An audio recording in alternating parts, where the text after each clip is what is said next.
Oke,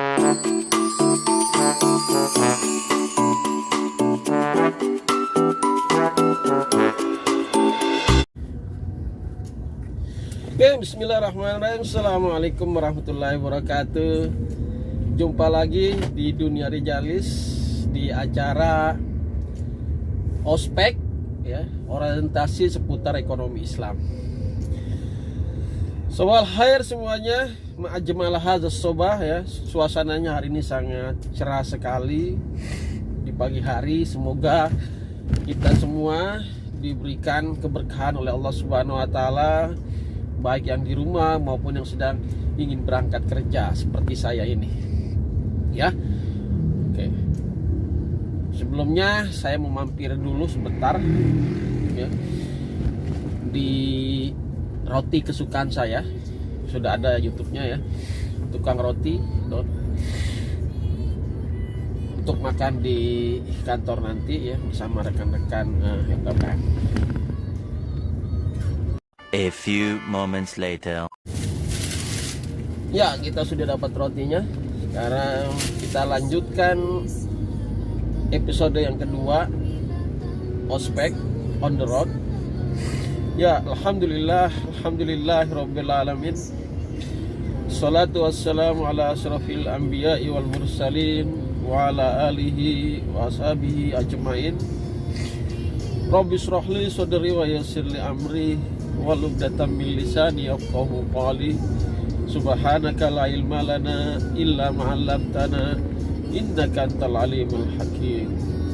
La haula wala quwata illa billahil aliyyil azim. Ya. Sebelumnya kita sudah membahas salah satu tokoh pemikiran ekonomi Islam, yaitu Imam Hasan Asy-Syaibani dalam kitabnya Al-Iktisab Berrizki. Ya, kita masuk tol menuju Sentul City ya, di kampus Institut Agama Islam Taskia. Hari ini kita akan membahas ya, guru dari Imam Hasan Asy-Syaibani ya, yaitu Imam Abu Yusuf. Nama aslinya adalah Ya'qub bin Al-Ansor dan lebih dikenal sebagai Imam Abu Yusuf, merupakan ulama dari mazhab Hanafiyah yang juga banyak berkontribusi dalam penyebaran mazhab Hanafiyah ya, terutama di Baghdad. Beliau dilahirkan tahun 113 Hijriah ya, di kota Baghdad dalam keadaan miskin ya. Tapi itu tidak menurunkan ya keinginannya untuk tetap belajar, karena memang banyak dijelaskan di dalam kitab-kitab klasik yang ada bahwa beliau adalah seorang yang pintar ya, sehingga gurunya Imam Abu Hanifah yang termasuk memberikan beliau beasiswa untuk sekolah di madrasah Imam Abu Hanifah. Saya tidak akan bercerita ya seperti kisah Imam Hasan Asy-Syaibani tentang background pendidikannya yang lebih dalam, latar belakang politik di masa hidupnya dan sebagainya. Tapi pada intinya beliau hidup di masa dua daulah yang sangat terkenal ya, yaitu adalah Daulah Umayyah dan Daulah Abbasiyah. Karyanya yang terkenal di bidang ekonomi adalah kitab Al-Kharaj ya. Dan para ekonom muslim sepakat ya, bahwa inilah salah satu kitab pertama ya, yang ditulis dalam sejarah Islam berkenaan dengan sistem perpajakan Islam ya. Dan ini sudah diterjemahkan ke dalam beberapa bahasa, diantaranya bahasa Inggris yang diterjemahkan oleh Ben Simmons dari Leiden University ya. nggak tahu saya ya, yang Indonesia sudah ada terjemahannya atau enggak ya, dan bahasa yang lain, tapi sudah diterjemahkan ke dalam bahasa Inggris.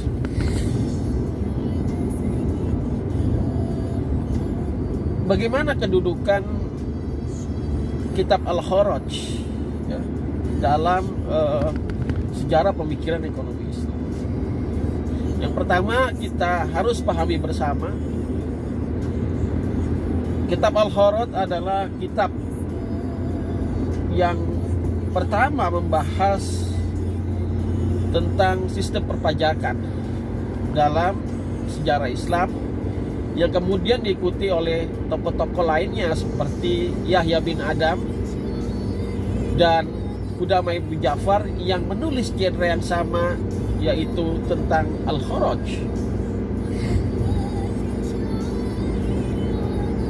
Yang kedua,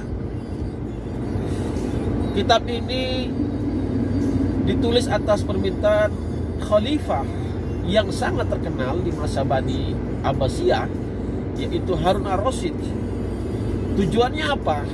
Dijelaskan di dalam kitab Al-Kharaj. Tujuannya adalah lirafil kharaj, untuk membebaskan, memudahkan khalifah dalam mengurus keuangan publik di masa pemerintahannya, dan juga menghilangkan kezaliman ya dalam pengurusan pajak. Yang ketiga, karyanya ini menurut saya sudah menggunakan metode-metode yang sangat ilmiah, karena memang mazhab Hanafiyah terkenal dengan rasionalitasnya ya, tapi tidak meninggalkan aspek wahyu. Sudah banyak testimoni para ulama ya masa itu tentang Imam Abu Yusuf. Contohnya Imam Hambal mengatakan, Imam Abu Yusuf walaupun dia bermazhab Hanafiyah, tapi beliau termasuk ulama yang selalu mengedepankan wahyu ya, Al-Quran dan juga hadis ya. Beliau hafal hadis. Selanjutnya yang terakhir ya, beliau juga mengusulkan ya perubahan sistem perpajakan Islam ya di masa sebelumnya hingga di masa Harun ar-Rasyid ya. Jadi buku ini sebenarnya ya buku yang berkaitan dengan fikih, buku juga yang berkaitan dengan sejarah ya, karena membahas praktek di masa lalu ya. Kemudian beliau simpulkan harusnya kebijakannya seperti ini. Nanti kita bahas setelahnya. Oke, kita masuk kepada kitab Al-Kharaj ya. Di dalam kitabnya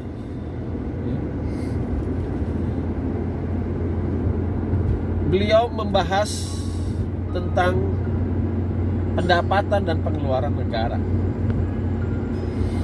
Pendapatan negara menurut beliau itu ada 5 ya.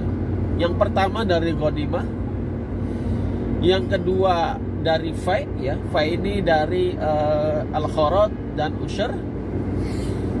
Yang ketiga dari sedekah, ini adalah zakat. Yang keempat ada dari jizyah, dan yang kelima ada usyur, cukai ya, pajak perdagangan.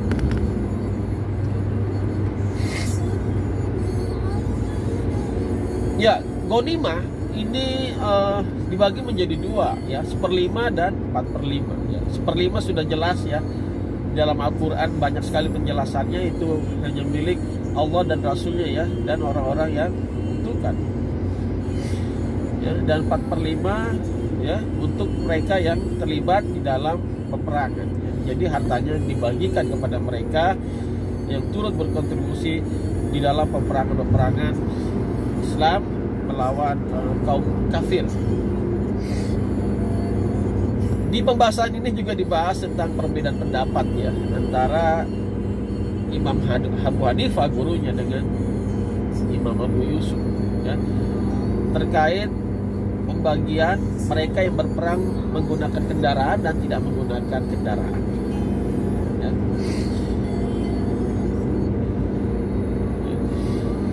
Gurunya sepakat ya dibagi sama, ya dibagi rata, tapi Imam Abu Yusuf itu melihat ya perlu ada kelebihan ya bagi mereka yang berkendaraan, karena kendaraan yang digunakan dalam hal ini kuda ya itu mempunyai kos biaya sehingga pengeluarannya lebih banyak ya, sehingga mendapatkan sahmunnya, mendapatkan bagian dari ghanimah itu harusnya lebih besar dari pendapatan mereka yang tidak menggunakan kendaraan.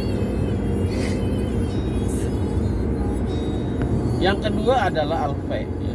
Jadi al-fai adalah harta yang didapatkan melalui jalur perdamaian.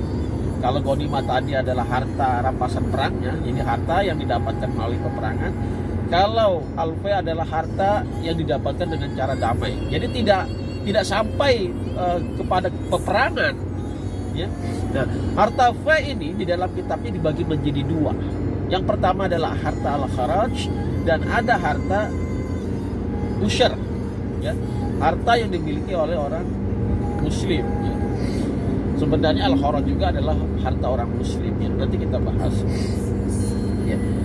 Lalu bagaimana sih asal usulnya al-kharaj? Ini yang sangat menarik kita bahas ya. Jadi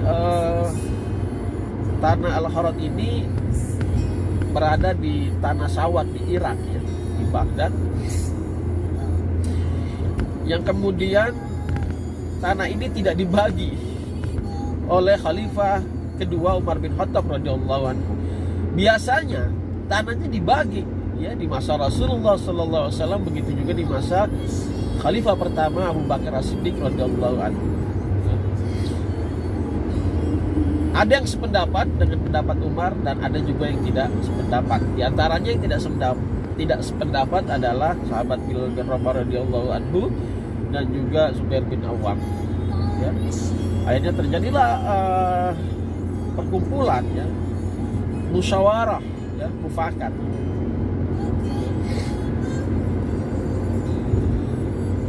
Yang akhirnya memutuskan tanah al-kharaj itu dijadikan wakaf umat muslim ya, yang tanahnya tetap dikelola oleh pemilik awalnya yang nantinya dikenakan pajak al-kharaj. Kenapa ini bisa muncul ya? Di video saya sebelumnya saya bercerita tentang kebijakan Umar bin Khattab tentang tanah Ikto yang berubah menjadi tanah himah pada kasus sahabat Bilal bin Haris, karena sebagian tanahnya itu tidak diproduktifkan, tidak dikelola, dibiarkan idle, sehingga sama Khalifah Umar bin Khattab diambil kembali, karena kata beliau tanah tersebut diberikan itu untuk dikelola, bukan hanya dibiarkan saja, sehingga itu nanti ketika dikelola berdampak kepada masyarakat.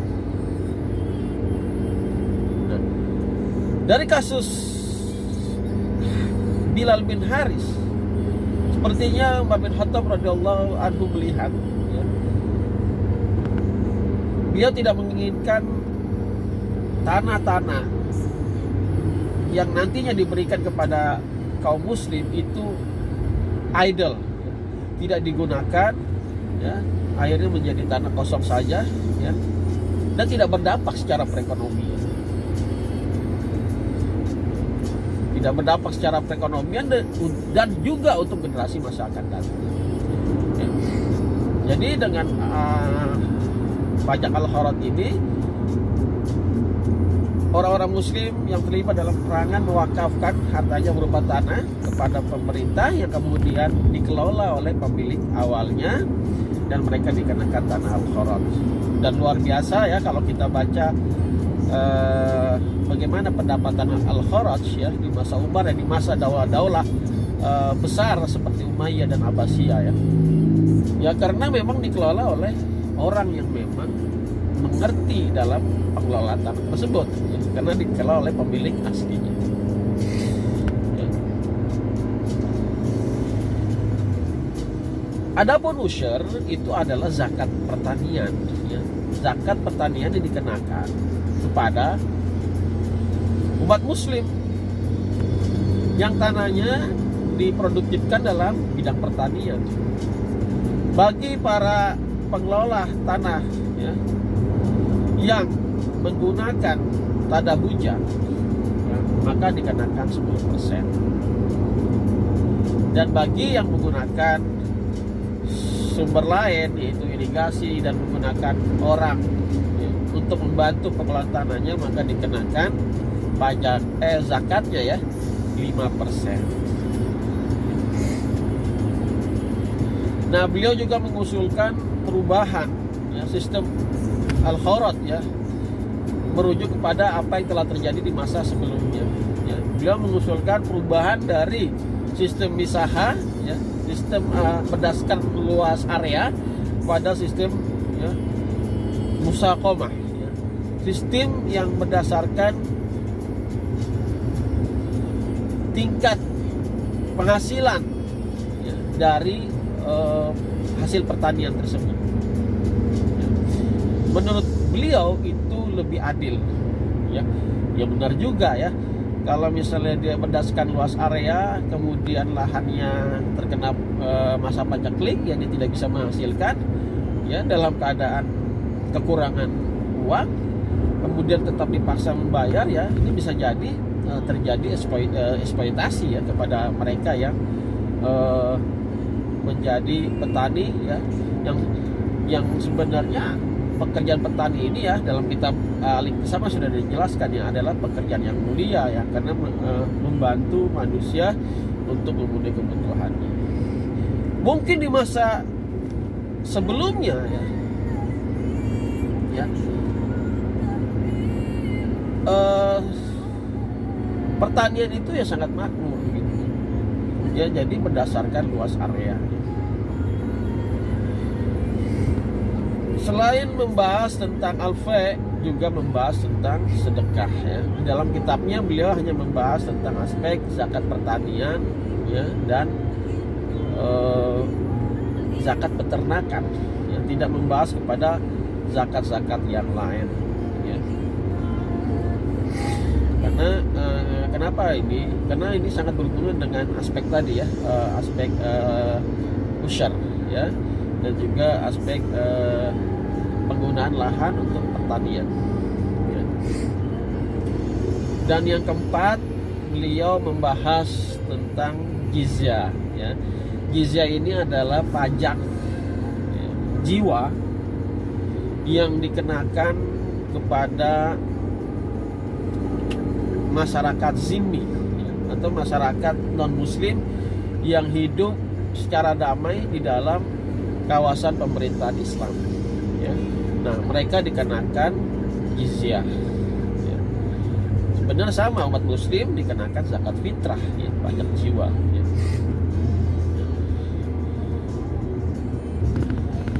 Rate-nya itu juga beragam, ya, dari 12, 24 sampai 48. Ini 12 yang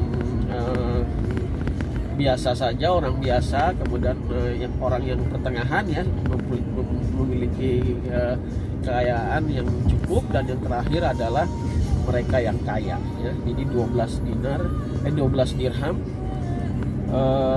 kemudian 24 dirham dan 48 dirham, ya. Dan jizyah ini tidak dikenakan kepada para pendeta, ya. Di awal mulanya, ya, berkembangnya jizyah, ya, dari masa Rasulullah SAW kepada di masa Umar bin Khattab radhiyallahu anhu. Ya, bagi mereka yang tidak mampu sama sekali, memang, ya, dibebaskan untuk tidak membayar jizyah. Yang kelima adalah usyur, ya, zakat. Yang kelima adalah usyur atau pajak perdagangan, ya.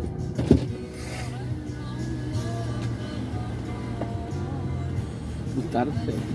Ya, pajak perdagangan ini dikenakan juga dengan rate yang beragam. Ya, untuk muslim ya, itu 2,5%, untuk zimmi itu 5%, dan untuk harbi itu 10%. Ya, jadi beragam ya, jadi double. Dan ini juga sangat membantu ya pendapatan negara pada masa itu, karena memang Jazirah Arab ya termasuk di Mekah dan Madinah menjadi salah satu pusat perdagangan yang banyak orang luar ya, baik itu dari zimmi maupun harbi, yang melakukan perdagangan di kawasan daerah-daerah yang dimiliki oleh pemerintah Islam.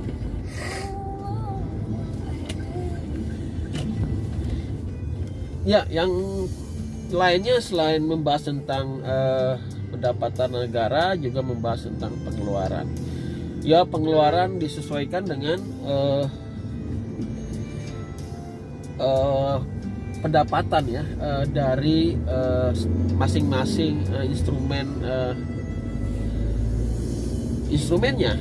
Ya, kalau zakat maka alokasinya sudah jelas, itu ke 8 asnaf. Kalau untuk al-kharaj alokasinya ya itu untuk kepentingan publik ya, termasuk membuat irigasi, membuat jembatan, memberikan beasiswa kepada anak-anak muslim ya, dan sebagainya ya. Jizyah juga untuk kepentingan publik ya. Nah, selain membahas aspek pendapatan dan penerimaan negara, di dalam kitabnya juga membahas ya, tadi membahas tentang aspek sedekah ya, juga membahas tentang aspek ekonomi lainnya, terutama tentang mekanisme pasar. Saya rasa kita cukupkan sampai di sini karena saya sudah parkir di halaman Masjid Andalusia Center. Terima kasih sudah mengikuti saya ya selama perjalanan saya dari rumah menuju kampus Institut Agama Islam. Syukron, semoga bermanfaat. Wabillahi taufiq. Assalamualaikum warahmatullahi wabarakatuh. Salam Rizal.